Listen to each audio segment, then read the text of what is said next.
అన్ని రంగాల్లో రాణిస్తున్నారు. అసాధ్యమన్నది లేదని నిరంతరం నిరూపిస్తూనే ఉన్నారు.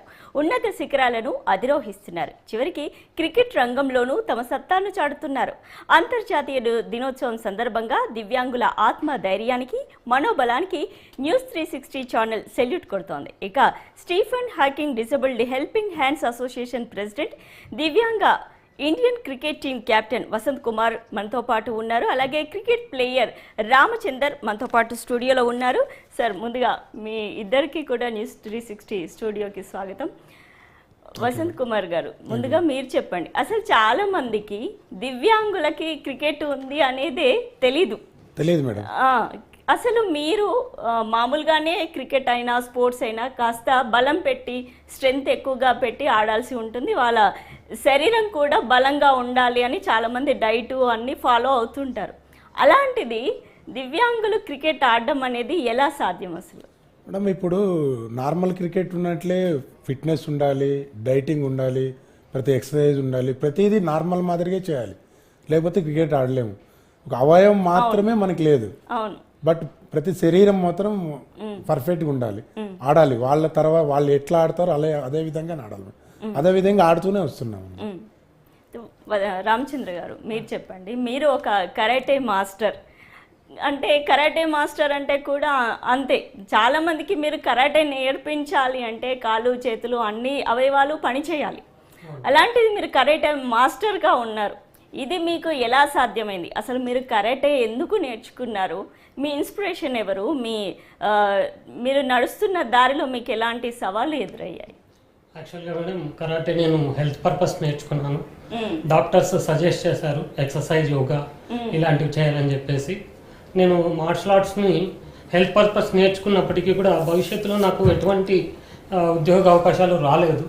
అందుకోసం నేను ఈ మార్షల్ ఆర్ట్స్ని ఒక ఉద్యోగం లాగా, అంటే ఒక సెల్ఫ్ బిజినెస్, అంటే సెల్ఫ్ ఒక ఎంప్లాయ్మెంట్ లాగా నేను స్కూల్స్లో అడిగి రిక్వెస్ట్ చేసుకొని ట్రైనింగ్ ఇవ్వడం అనేది జరుగుతుంది. ఈ యొక్క మార్షల్ ఆర్ట్స్లో నా యొక్క అచీవ్మెంట్స్ చాలా ఉన్నాయి మేడం. Thank you. మీరు క్రికెట్ ప్లేయర్ కూడా.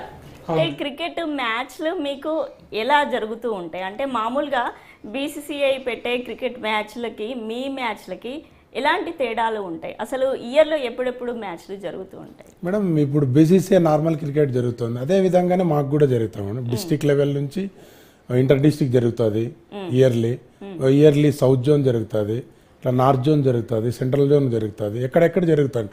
టోటల్గా ఒక 2 years ఒకసారి నేషనల్ ఈవెంట్ జరుగుతుంది. అది ఆల్ ఓవర్ స్టేట్స్ ఒక దగ్గరకు వచ్చి మ్యాచెస్ ఆడతాయి. ఇందులో నుంచి బెస్ట్ ప్లేయర్స్ని స్టేట్కి 3 or 4 members ప్రాబబుల్స్ తీస్తారనమాట.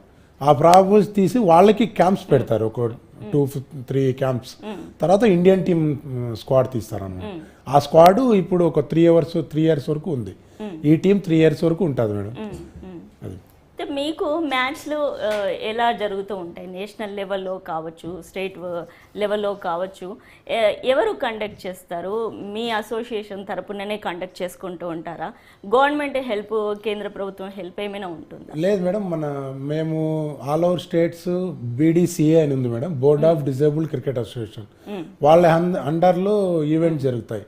ఇప్పుడు సౌత్ జోన్ జరిగినప్పుడు ఎక్కడ జరుగుతుందో అక్కడ ఆ స్టేట్ అసోసియేషన్ జరుపుతుంది. ఎక్కడ జరిగినా కూడా మేడం ఈవెంట్స్ మేము స్పాన్సర్స్తో వెళ్తాం madam. Schools, colleges, business mans, hospitals, government కూడా టచ్ చేస్తాం మేడం.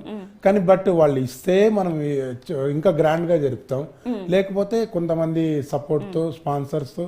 ఇంకా అంటే మేడం 2003 నుంచి నేను ఆడుతూ అసోసియేషన్ని ఆర్గనైజ్ చేస్తూ ఆడుతున్నాను మేడం. యాక్చువల్ చెప్పాలంటే మేము బాక్సెస్ పెట్టి కూడా కలెక్ట్ చేసిన కాలాల్లో ఉన్నాను. కాలేజెస్ నుంచి చైతన్య కాలేజ్ కావచ్చు, నారాయణస్ కాలేజ్ కావచ్చు, ఇట్లా ప్రైవేట్ స్కూల్స్ కావచ్చు, బాక్సెస్లో వాళ్ళు ఇచ్చే ₹1 కానీ ₹10 కానీ ఇస్తూ మేము ఈవెంట్ చేసిన కాలాలు చాలా సందర్భాలు ఉన్నాయి మేడం. సపోర్ట్ తక్కువ మేడం, తక్కువ అంటే 10% అనుకోండి, తక్కువ అంతే. 90% లేదు, 10% సపోర్ట్ ఉంది అంతే మేడం.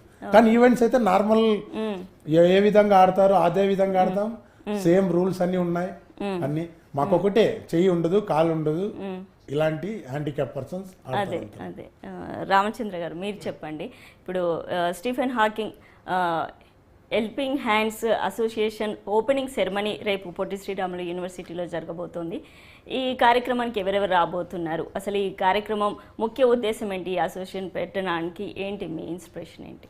యాక్చువల్గా మేడం డిజబుల్స్ని జస్ట్ ఆ రోజు మాత్రమే, అంటే ఏదైతే డిజబుల్ డే ప్రోగ్రామ్ వస్తుందో ఆ రోజు మాత్రమే డిజబుల్స్ పొలిటికల్ లీడర్స్ కానీ ఎవరికైనా కానీ గుర్తొస్తారు. రిమైనింగ్ వాళ్ళకి అవసరాలు ఏంటి, వాళ్ళకి కావాల్సింది ఏంటి అనేది వాళ్ళకి ఫుల్ ప్లెజ్డ్గా న్యాయం చేయడం లేదు. గవర్నమెంట్ కావచ్చు లేదంటే ప్రైవేట్ ఎప్పుడైనా డిజబుల్ ఎక్స్పెక్ట్ చేసేది ఎంప్లాయ్మెంట్ మేడం.